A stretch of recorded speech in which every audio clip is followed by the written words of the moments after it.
और अब समाचार विस्तार से। ब्यावर के राजकीय अमृत कौर अस्पताल में बीती रात special new born care unit में बर्नर की हीट बढ़ गई, जिससे 2 नवजात की झुलसने से मौत हो गई। हादसे का कारण तकनीकी फॉल्ट बताया जा रहा है। प्राप्त हुई थी एक हॉस्पिटल प्रशासन से कि जो NICU वार्ड है उसमें कुछ टेक्निकल इश्यूज़ के कारण वोल्टेज फ्लक्चुएशन था या मशीन का इशू था, उस कारण से सडनली 2 बच्चों को बर्निंग हुई है। और ब्यावर के राजकीय अमृत कौर अस्पताल में बीती रात एक बड़ा हादसा हो गया। हादसे में special new born care unit में भर्ती 2 नवजात की झुलसने से मौत हो गई। जानकारी के मुताबिक वार्मर का टेम्परेचर हाई होने से यह हादसा हुआ। हादसे के वक्त वार्ड में 20 नवजात भर्ती थे, जिनमें से 18 को सुरक्षित बचा लिया गया है। सूचना प्राप्त हुई थी एक हॉस्पिटल प्रशासन से कि जो NICU वार्ड है उसमें कुछ टेक्निकल इश्यूज़ के कारण वोल्टेज फ्लक्चुएशन था या मशीन का इशू था, उस कारण से सडनली 2 बच्चों को बर्निंग हुई है। और इसकी सूचना पाते ही पुलिस प्रशासन और फिर प्रशासन दोनों मौके पर पहुंच गया था। डॉक्टर्स के द्वारा उन बच्चों को बचाने की कोशिश भी की गई, बट अनफॉर्चुनेटली नहीं हो पाया। बाकी बच्चे स्वस्थ थे। तुरंत मौके पहुँच के तुरंत डॉक्टर्स को निर्देश दिया गया था और डॉक्टर्स की टीम ने कार्रवाई करते हुए सभी मशीन्स को तुरंत चेक किया और बाकी मशीन में कोई इशू नहीं था, पर उनके बच्चों को नहीं बचाया जा सका।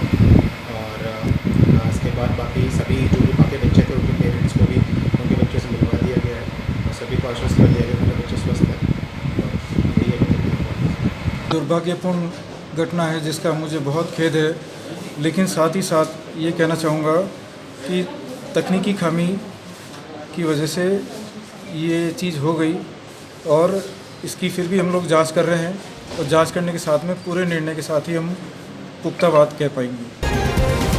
हनुमान जन्मोत्सव के दिन रातीडांग वैशाली नगर सर्वेश्वर महाकाल मंदिर पर आरती के समय कुछ असामाजिक तत्वों द्वारा श्रद्धालुओं पर पत्थरबाजी के विरोध में विश्व हिंदू परिषद ने जिला कलेक्टर को ज्ञापन सौंपा और उचित कार्रवाई की मांग।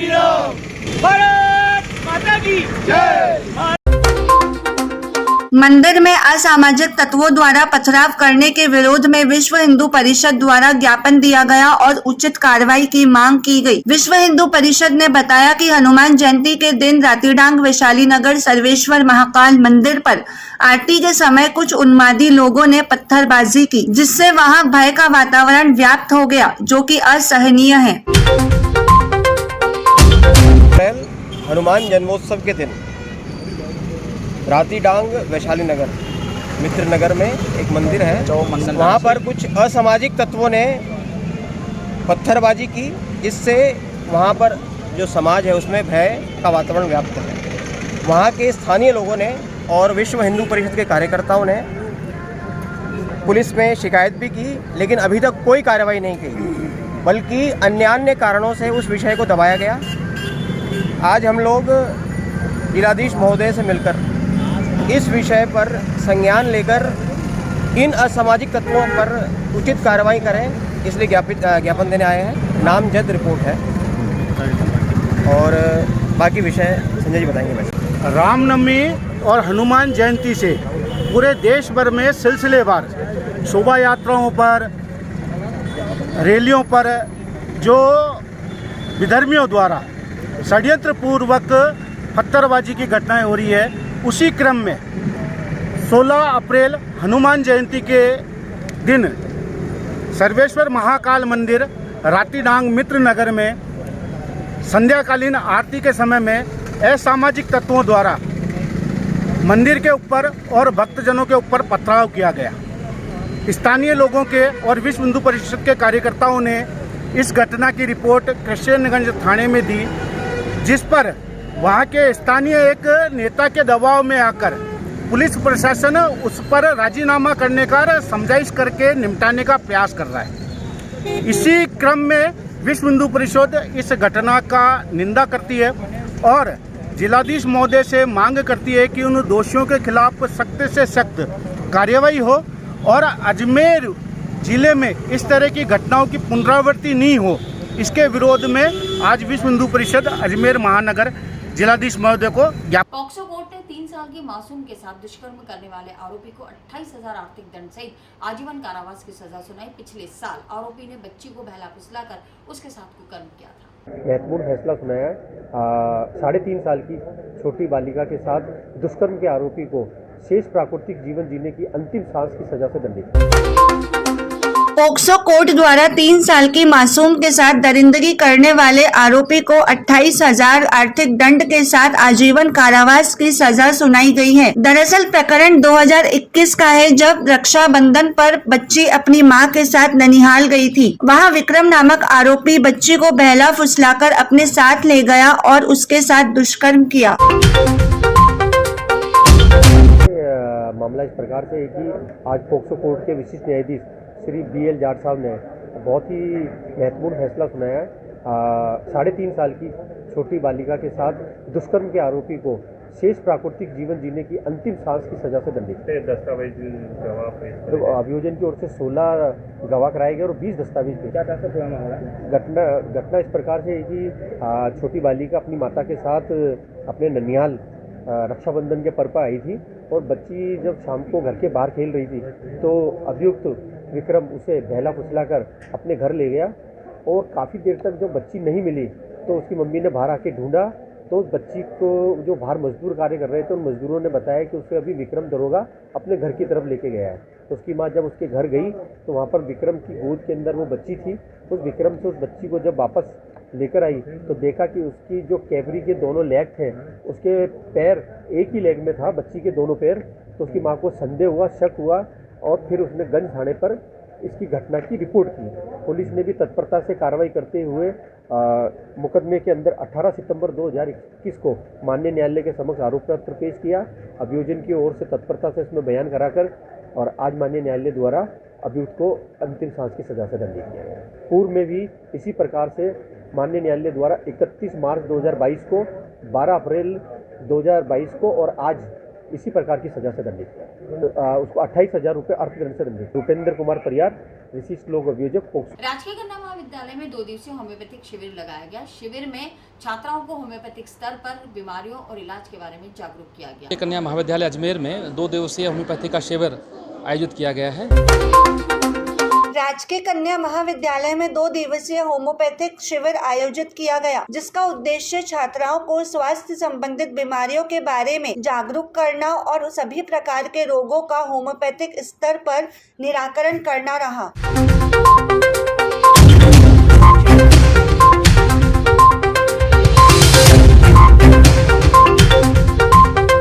आज राजकीय कन्या महाविद्यालय अजमेर में 2 दिवसीय होम्योपैथी का शिविर आयोजित किया गया है, जिसका मूल उद्देश्य ये है कि बच्चियों में स्वास्थ्य संबंधी जागरूकता पैदा हो। उनकी तमाम तरह की अनेक स्वास्थ्य संबंधी समस्याएं होती हैं, उनका निराकरण होम्योपैथिक के स्तर पर किस तरह से हो सकता है, उसके निराकरण के लिए 2 दिवसीय शिविर आज यहाँ पे आयोजित किया जा रहा है। इसमें कॉलेज महाविद्यालय के लगभग अभी स्ट्रेंथ जो है 100 से ज़्यादा की स्ट्रेंथ है।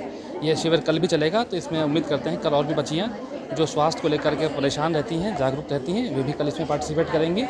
और उम्मीद करते हैं कि इसके अलावा उनके जो परिचित हैं, मित्रवर हैं, वे भी इस शिविर का लाभ उठा सकते हैं। नगर निगम द्वारा अनासागर लिंक रोड स्थित अवैध भवन पर अवैध निर्माण की सूचना मिलने पर सीज की कार्रवाई की गई। निगम अधिकारियों ने बताया कि बिल्डिंग के मालिक को पूर्व में नोटिस दिया गया था, उसके बावजूद भी अवैध निर्माण नहीं रोका, इस कारण कार्रवाई की गई।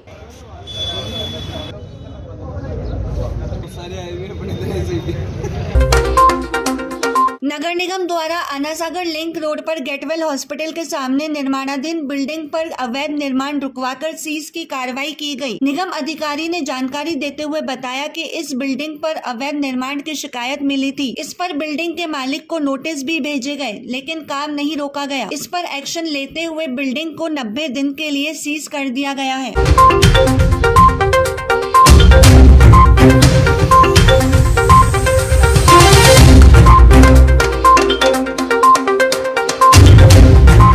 सागर सर्कुलर रोड पर गेटवेल हॉस्पिटल के सामने ये हमने सरगम टिकैनी और आशा करवानी, इनकी बिल्डिंग है वो कम से कम 2 साल से चल रही थी। इनको बहुत बार नोटिस दिए गए 10H के 10I के, उसके बाद इनकी व्यक्तिगत सुनवाई की गई जिसमें भी ये अनुपस्थित रहे। तो बार बार नोटिस देने के बावजूद और पाबंद करने के बावजूद इनके द्वारा सेट बैक पर प्रोजेक्शन निकालकर ऊपर तक कवर कर लिया गया। हमने बार बार इनको मना करने के बावजूद इन्होंने स्वीकृत नक्शे के विपरीत जाकर अवैध निर्माण किया गया, जिसके उपरांत आज चीज की कार्रवाई की गई। इसमें संशोधित नक्शे के अनुसार इनके G+5 स्वीकृत था, इन्होंने अभी तक G+3 निर्माणाधीन चल रहा है। इसमें पूरी बिल्डिंग को सीज किया गया है। इसको सीज कर दिया गया है। इसकी अपील है निदेशालय जयपुर के अंदर कर सकते हैं और आगे भी जो भी। जनसंख्या समाधान फाउंडेशन के प्रदेश संरक्षक और पूर्व भाजपा विधायक ज्ञानदेव आहूजा अजमेर पहुंचे, जहां उन्होंने सर्किट हाउस में पत्रकारों से महिला अपराधों को लेकर बातचीत की और करौली हिंसा के लिए भी सरकार की तुष्टीकरण की नीति को जिम्मेदार बताया। जनसंख्या समाधान फाउंडेशन के प्रदेश संरक्षक और पूर्व भाजपा विधायक ज्ञानदेव आहूजा अजमेर पहुंचे, जहां उन्होंने सर्किट हाउस में पत्रकारों से बातचीत में राज्य सरकार पर कानून व्यवस्था को लेकर तीखा हमला बोला। साथ ही सरकार पर कानून व्यवस्था ठप करने का आरोप लगाते हुए कहा कि महिला अपराधों को लेकर प्रदेश शर्मसार है और आहूजा ने करौली हिंसा के लिए भी सरकार की तुष्टीकरण की नीति को जिम्मेदार बताया। मेरा अनुमान है 2024 से पहले हमारे दो सबके दो बच्चों का कानून केंद्र की सरकार माननीय प्रधानमंत्री जी श्री नरेंद्र मोदी जी के नेतृत्व में शायद 2 बच्चों का कानून बन जाए, मेरा अनुमान है। बाकी तो समय बताएगा, लेकिन इसी काल में इसी 5 साल के 2024 से पहले शायद एक कानून आ जाए, ऐसी संभावना होगा। बाकी कौन होगा कौन नहीं होगा मुख्यमंत्री, यह बात आज मैं कहूँ तो ठीक से रिप्लाई नहीं होगा आपको। रिप्लाई ये है कि यहाँ भारतीय जनता पार्टी चुनाव लड़ेगी कमल के फूल पर और चेहरा होगा माननीय नरेंद्र मोदी जी का। मुख्यमंत्री कौन बनेगा चुनाव होने के बाद विधायक दल तय करेगा कि मुख्यमंत्री कौन। मुद्दा बन गया ना, अपने आप बन गया। मैं सकारात्मक कहता हूँ कि अगर ये दंगा नहीं करते, हिंदुओं को नहीं लूटते, हिंदुओं की दुकानें नहीं लूटते, आग नहीं लगाते, मारपीट झगड़े नहीं करते, तो मुद्दा क्यों बनता। मुद्दा तो खुद गहलोत साहब ने बनवाया है, तुष्टीकरण की नीति करके बनाया है। 4000 करोड़ रुपए मदरसों को दिए हैं, 4000 करोड़। और अभी खिलीमल जी जैन का मेरे पास संदेश आया है कि पशु धन के लिए, गौ माता के लिए, गौशालाओं के लिए अजमेर के सेंट्रल जेल में मोबाइल मिलने पर 2 हार्डकोर बंदियों को सिविल लाइंस थाना पुलिस ने मोबाइल से मिली कॉल डिटेल्स के आधार पर गिरफ्तार किया है। दोनों आरोपियों को न्यायालय में पेश कर जेल भेज दिया गया। मुलजिम श्रवण सोनी निवासी महेंद्रगढ़ हरियाणा, हाल निवासी सोडाला जयपुर को श्रीनगर थाना पुलिस की सरकारी जीप से वायरलेस सेट चोरी करने के 8 आरोपियों को पुलिस ने गिरफ्तार कर लिया। कांस्टेबल गेंद सिंह ने जानकारी देते हुए बताया कि सरकारी जीप में वायरलेस सेट मशीन नहीं होने पर नगर थाना पुलिस ने चोरी का मामला दर्ज कर जांच प्रारंभ की। अनुसंधान के दौरान मुखबिर की सूचना पर श्रीनगर थाना पुलिस ने ग्राम हाथी पट्टा निवासी 8 लोगों को देर रात्रि गिरफ्तार कर लिया।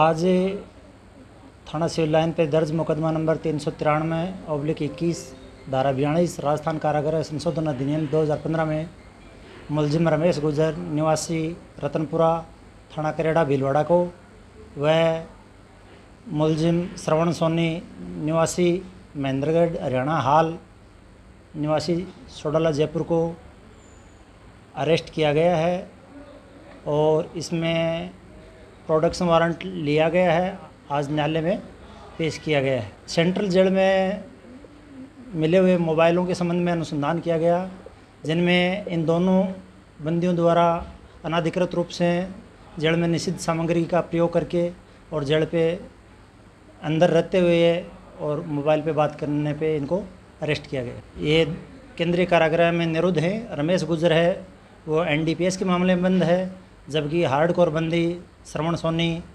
जिसके विरुद्ध राजस्थान और हरियाणा में करीब 80-85 मुकदमे दर्ज हैं, वो भी केंद्रीय कारागृह में। और इसी के साथ ये समाचार बुलेटिन नहीं समाप्त होते। मुझे दीजिए इजाजत, देखते रहें स्वामी न्यूज़।